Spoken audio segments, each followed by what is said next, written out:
Alléluia. Gloire à Dieu. Alors voilà, je suis marié, voilà, depuis maintenant 56 ans. Voilà.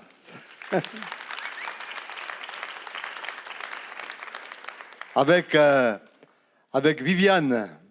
Voilà, et Viviane, c'est une femme de caractère, hein. Voilà.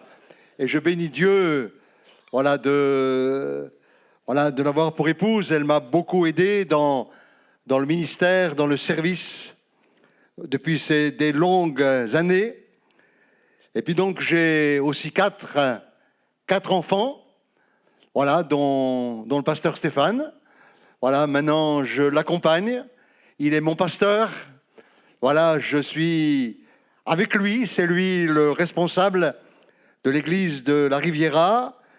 Et puis, j'ai aussi 11 petits-enfants. Et puis, maintenant, là, je pense dans quelques jours, là, j'aurai 4 arrière-petits-enfants. Donc, vous avez un arrière-grand-père. Voilà. Et mon épouse, c'est une arrière-grand-mère. Voilà, elle n'aime pas trop que je lui dise ça, mais que voulez-vous, c'est comme ça. Hein. Et puis, on bénit Dieu parce que, eh bien, tous sont dans l'Église, tous marchent avec Jésus. Voilà, et c'est une bénédiction, une grande bénédiction. Le Seigneur m'a arraché des ténèbres. Il y a de nombreuses années, j'ai eu l'occasion de partager mon témoignage et je bénis Dieu pour son salut et pour l'appel à son service.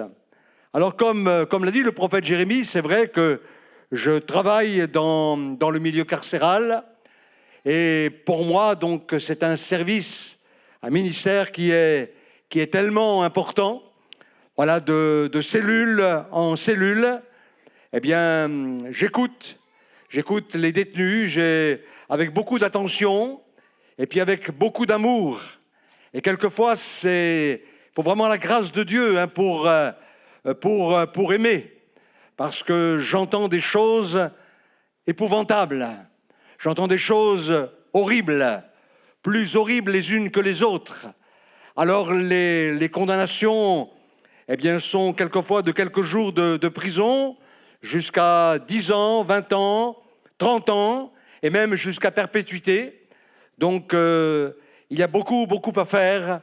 C'est un travail de longue haleine, mais nous avons la grâce de voir Jésus agir dans le milieu carcéral. Nous voyons des conversions, nous voyons des baptêmes dans le Saint-Esprit, et puis aussi des détenus manifester les dons spirituels. Alors qu'ils ne connaissaient rien à la vie de l'Esprit, eh bien, ils manifestent les dons et maintenant, nous nous réjouissons de cela dans le nom du Seigneur. Alors là, j'ai eu 75 ans il y a quelques mois en arrière et en principe, à 75 ans, eh bien, c'est une obligation. Je devais arrêter parce que le ministre de la Justice, eh bien, ne souhaite plus qu'à notre âge, eh bien, on puisse continuer dans ce milieu-là, parce que ça risque d'être quand même dangereux. Eh bien, on peut être bousculé, on peut être interpellé, et on pense qu'à cet âge-là, eh bien, on est encore faible. Mais moi, j'ai dit non, je ne veux pas arrêter. Moi, je veux continuer, je veux faire une demande, eh bien, pour continuer. Alors, ça n'a pas été facile, mais néanmoins, j'ai été reconduit pour 1 an et plus. Ça veut dire que j'ai pris perpétuité. Voilà, condamné à perpétuité. Voilà, ça donc, et j'en suis vraiment heureux, voilà, de pouvoir servir dans ce milieu-là.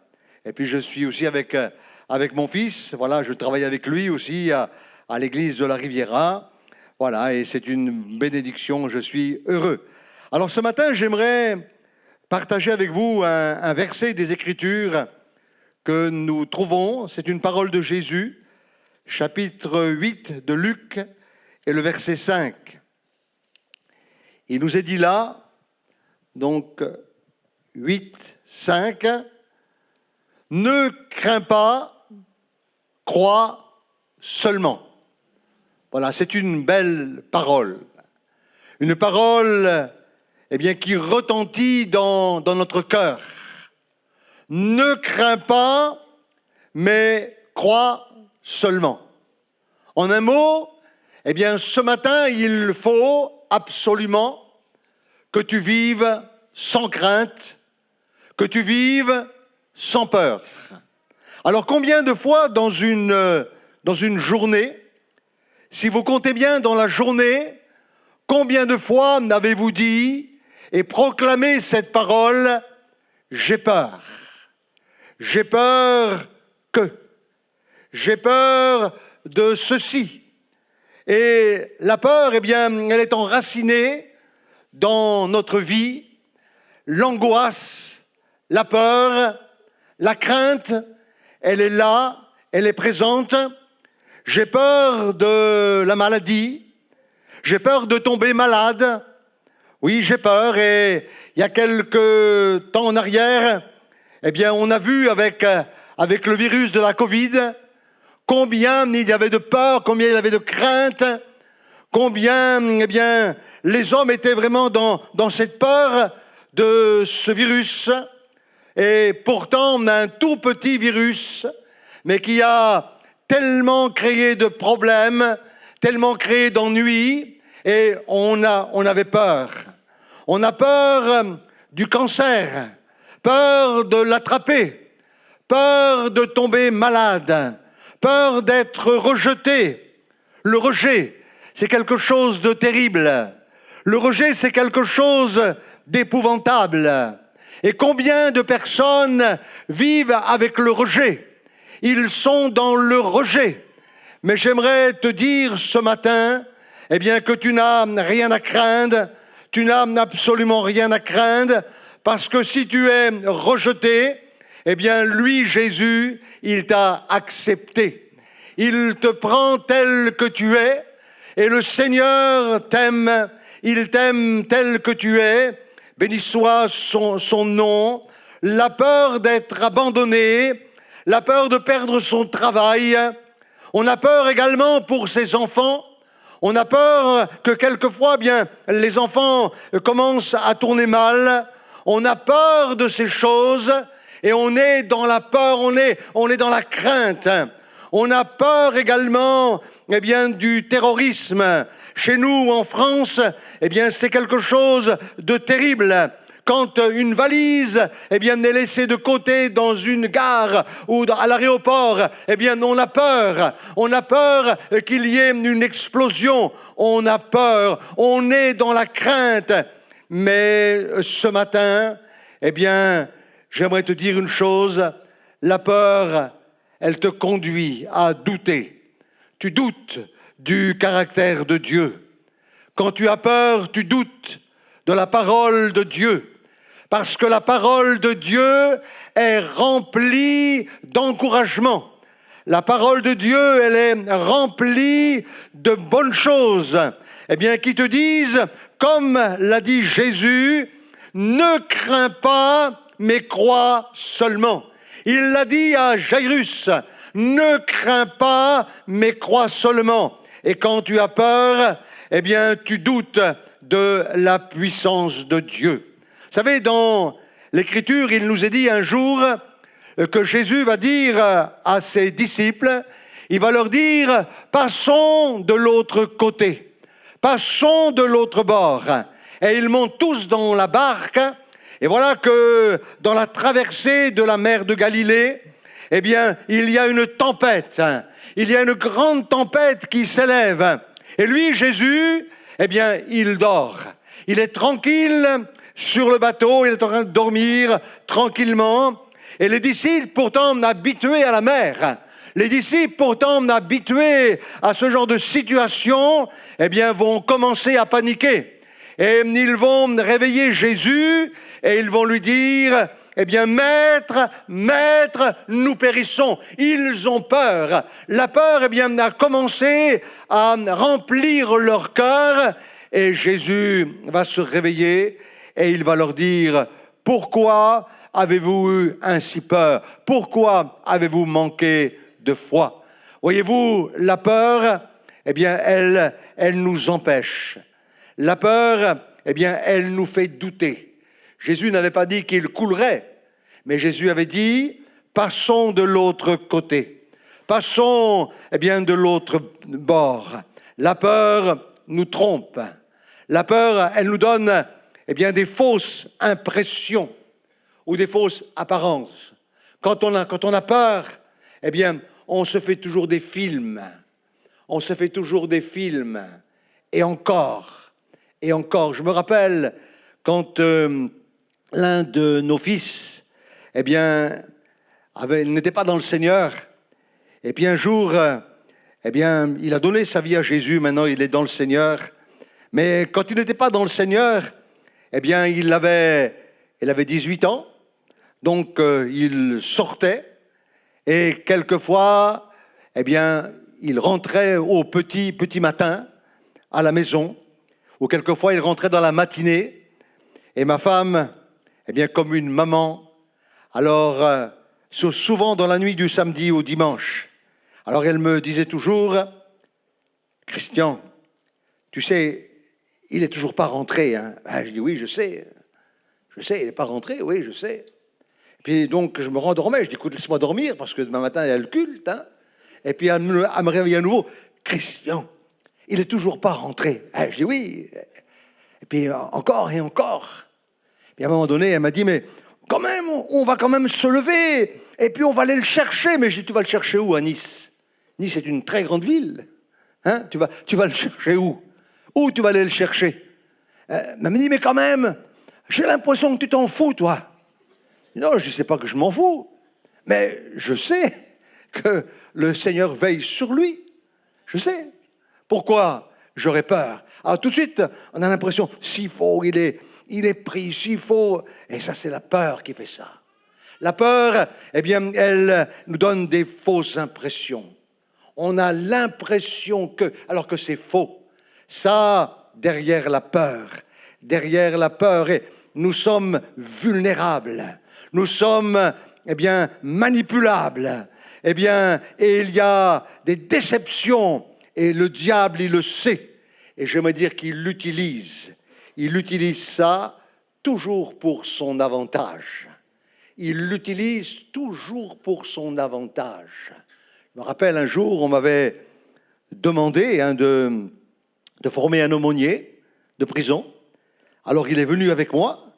Et puis quand il a commencé en détention, alors il me serrait tellement près qu'il allait me faire tomber. J'avais l'impression qu'il allait me faire tomber. Mais j'écoute, attends, laisse-moi un peu de place quand même. Hein.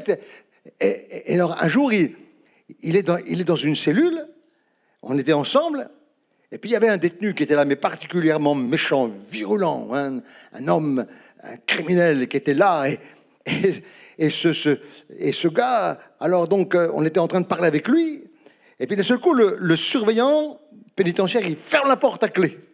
Voilà. Et on était tous les trois dans la cellule. Et quand la porte s'est fermée à clé, je l'ai vu, il est devenu blême. Il s'est levé d'un bond, il a tapé à la porte. Mais je dis, mais pourquoi tu tapes? Il m'a dit, il faut qu'il m'ouvre. Mais je dis, mais t'inquiète pas, ils vont t'ouvrir. Mais n'aie pas peur. Dieu t'a appelé à être aumônier. C'est ça, hein? C'est ça. Oui, mais tu comprends, s'il me fait du mal. Ah, mais il ne te fera pas de mal si Dieu t'a appelé. Pourquoi veux-tu qu'il te fasse du mal? Pourquoi? Mais on ne sait jamais. Ah, j'ai dit, voilà, toi, tu n'es pas fait pour être aumônier de prison, hein? Voilà, il faut aller t'occuper des adolescents ou de la jeunesse. Hein? Voilà, c'est mieux. Hein? Mais quand on est en prison, eh bien, c'est vrai qu'à tout moment, ça peut dériver. À tout moment, ça peut partir. Mais le Seigneur, il est là. Il ne faut pas avoir peur. J'ai vu des personnes, ils arrivent, ils sont cristallisés par la peur. Ils ont peur. Mais n'aie pas peur. Si Dieu t'a appelé, si Dieu t'a demandé, eh bien, tu n'as rien à craindre. Un jour, avec lui aussi, eh bien, dans la même cellule, on se retrouve, et puis les détenus veulent sortir parce qu'ils veulent le balai. C'est des arrivants. Ils veulent balayer la cellule, je le comprends. Alors ils veulent sortir. Je dis non, non les gars, vous sortez pas, hein. Interdit de sortir. Et puis lui, il était là avec moi. Alors je dis aux détenus, c'est moi qui vais aller chercher le balai. Et pendant ce temps-là, lui, il est resté avec eux. Alors, les détenus le regardent. Il dit, mais tu es paralysé par la peur, toi. Oh là là, t'as peur. Hein. Et quand je suis arrivé, il me dit, oh là là, heureusement que tu es revenu. J'avais peur. Non, je dis, la prochaine fois, reste dehors. Il y a assez de boulot à faire dehors pour le Seigneur. Reste, c'est mieux. Hein? Mais j'aimerais dire que la peur, elle est diabolique. La peur, eh bien, le diable tire son avantage. Et Jésus veut nous libérer de la peur. Il veut nous rendre libres. Il veut nous donner accès à cette liberté. Jésus le dit, ne crains pas, mais crois seulement. Laissons le Saint-Esprit ce matin mettre en lumière les peurs dans nos vies. Il y a tellement de peurs. Et ce matin, dans ce court message, j'aimerais te dire, il faut absolument que tu laisses le Saint-Esprit mettre en lumière tes peurs. Il y a tellement de peurs dans nos vies. Il y a tellement de peur en nous, il faut laisser le Saint-Esprit mettre en lumière parce que Jésus veut délivrer, Jésus veut libérer et ces peurs qui sont en toi, il faut que tu les apportes, il faut que tu les déposes à la croix du Calvaire, il faut que tu les mettes là et que tu les reprennes surtout jamais. Jésus est le libérateur, Jésus est le grand libérateur. Jésus est le roi de gloire. Béni soit le nom du Seigneur.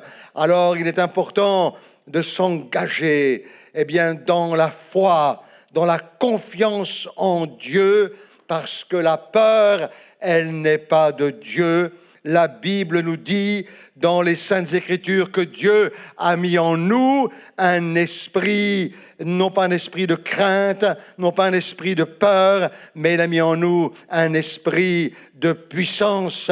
La peur, eh bien, elle vient du diable. C'est après la chute dans le jardin d'Éden que Adam a dit à Dieu, j'ai eu peur et je me suis caché. J'ai eu peur. Pierre, un jour, eh bien, a dit à Jésus, fais que j'aille vers toi, fais que je marche aussi sur la mer, fais que j'aille vers toi.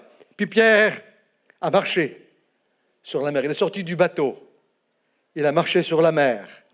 Mais l'Écriture nous dit que quand il a ressenti le vent qui était là, il a eu peur et il a commencé à couler. Il a commencé à s'enfoncer. C'est parce qu'il a eu peur. Mais avant qu'il n'ait peur, il a marché sur l'eau. Il a marché sur l'eau.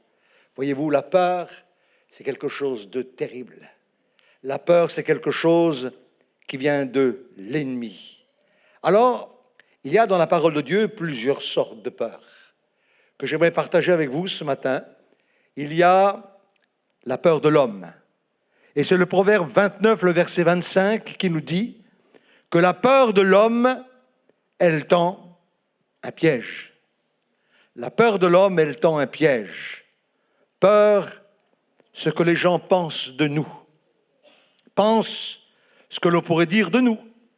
Voilà, c'est qu'est-ce que l'on va dire de moi. Peur de la confrontation. Peur, eh bien, que quelque chose, j'ai ça dans mon cœur, mais je le garde, je le rumine. Et quelque part, eh bien, je suis ruiné parce que j'ai la peur en moi. Qu'est-ce qu'on va dire de moi? Qu'est-ce que l'on va penser de moi? Peur. Vous savez, dans la parole de Dieu, il y a un homme qui s'appelle Abraham, un grand homme de Dieu. Il nous a dit qu'à un moment donné, il avait une jolie femme, Abraham, très jolie femme. Et il lui a dit, eh bien, tu vas dire que tu es ma sœur. Alors, quelque part, pourquoi il a dit ça? Parce qu'il avait peur qu'on le tue. Il avait peur. Et cette peur, elle l'a fait mentir. Aaron, également, dans le désert, il va faire un veau d'or parce qu'il a peur du peuple, parce que Moïse tarde à descendre de la montagne. Et quelque part, eh bien, il a peur. La peur, eh bien, a fait qu'il s'est fourvoyé. Pierre, devant une petite servante, il a dit, non, je ne connais pas. Je ne connais pas cet homme. Et la peur, eh bien, elle a fait renier Jésus. Il a renié Jésus. Il a renié devant une petite servante. Le geôlier dans la prison de Philippe, eh bien, quand il a vu que les liens des prisonniers étaient rompus, eh bien, il a pris son épée, il allait se tuer parce qu'il avait peur des supérieurs. Il avait peur de ceux qui sont au-dessus de lui.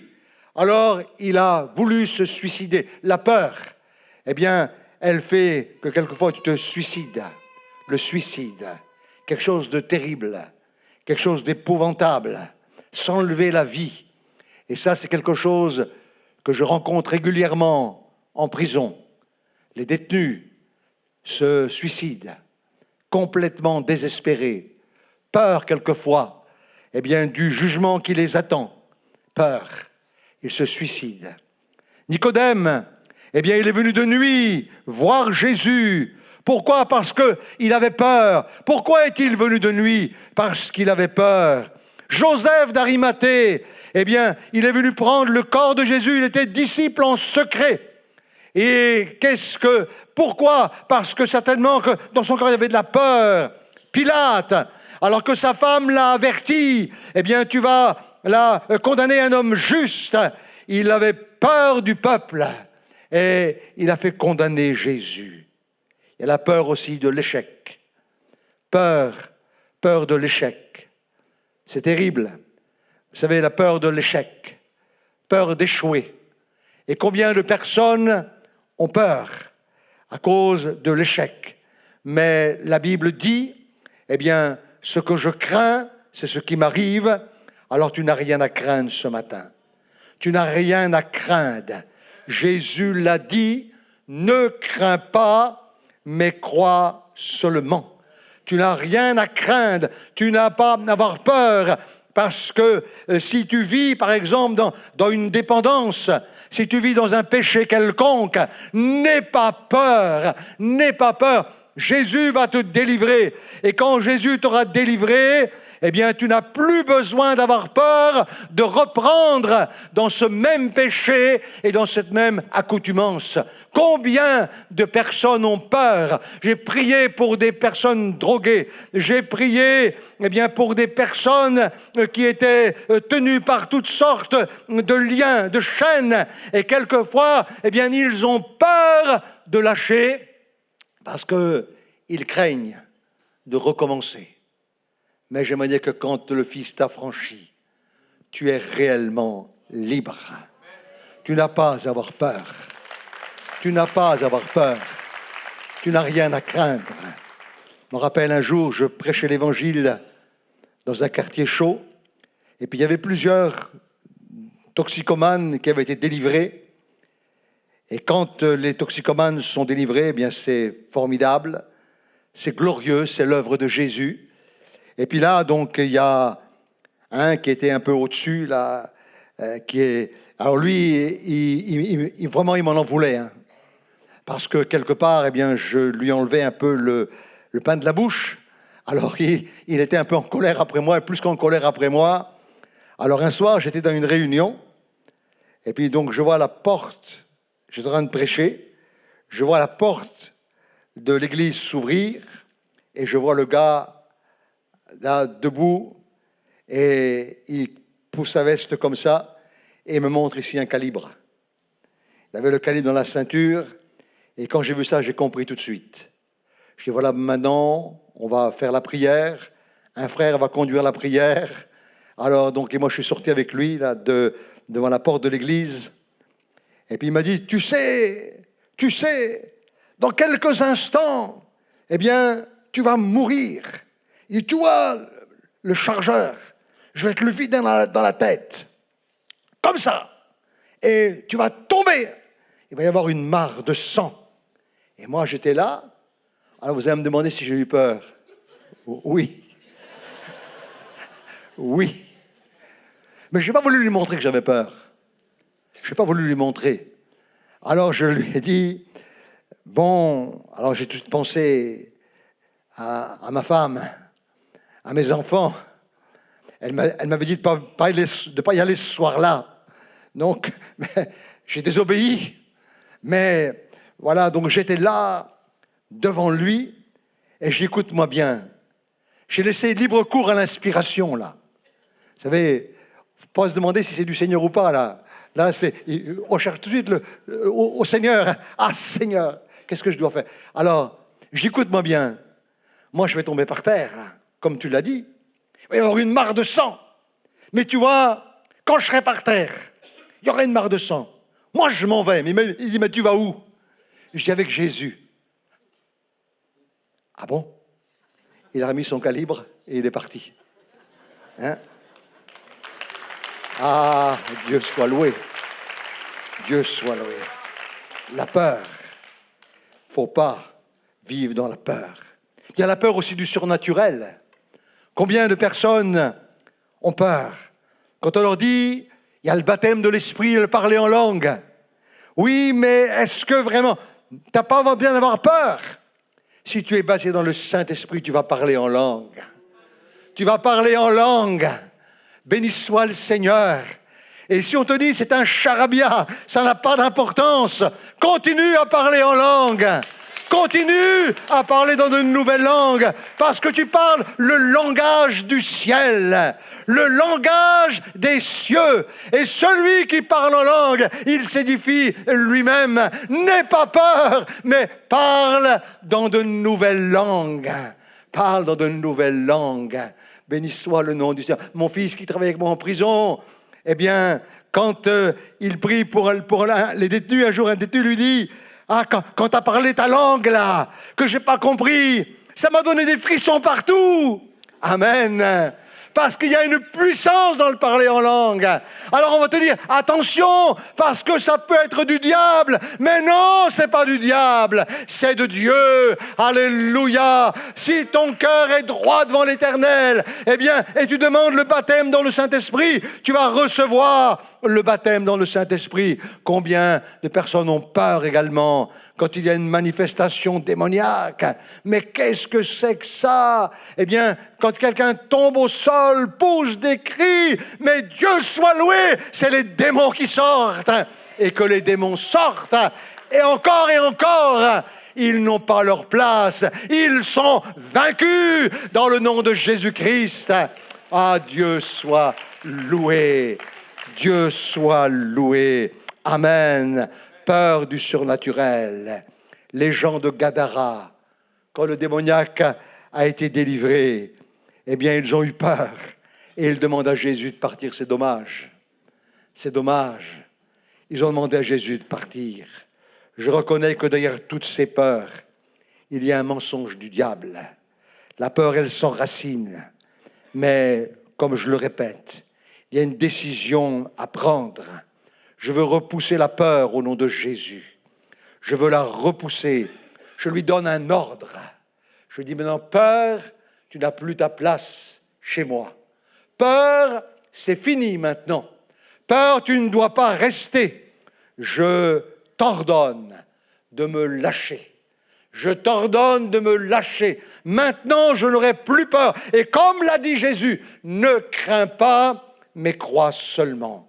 La Bible dit, soumettez-vous donc à Dieu. Résistez au diable. Résistez à la peur. Et elle s'enfuira loin de toi.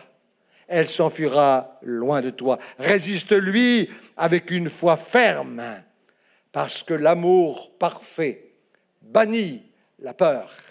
L'amour parfait bannit la crainte. Oui, je déclare de ma bouche, je veux le proclamer de ma bouche. Non, je ne prendrai pas des regards inquiets.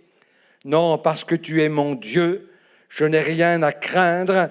Non, je ne craindrai aucun mal, je ne craindrai pas, je n'aurai pas peur, parce que je sais que Jésus est avec moi. parce que je sais que Jésus est avec moi.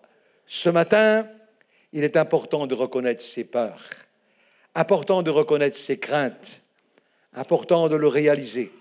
Seigneur, j'ai entendu le message. Je veux vraiment être délivré. Je veux être libéré. De quoi ai-je peur? De quoi? Mais le Seigneur est là.